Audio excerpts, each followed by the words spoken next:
वडिलांच्या स्मृतींना नमन करताना उदयनराजेंच्या डोळ्यातील अश्रू अनावर. उदयनराजे भावनिक. साताऱ्याच्या ऐतिहासिक भूमीत आज भावनांचा एक हळवा क्षण अनुभवायला मिळाला.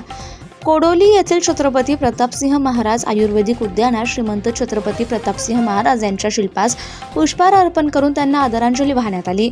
यावेळी खासदार उदयनराजे भोसले स्वतः उपस्थित होते.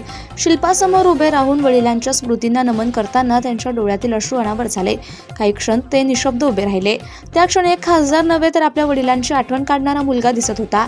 यावेळी सातारा नगरपालिकेचे उपनगराध्यक्ष, नगरसेवक आणि स्थानिक मान्यवर उपस्थित होते. संपूर्ण वातावरणात एक भावनिक शांतता पसरली.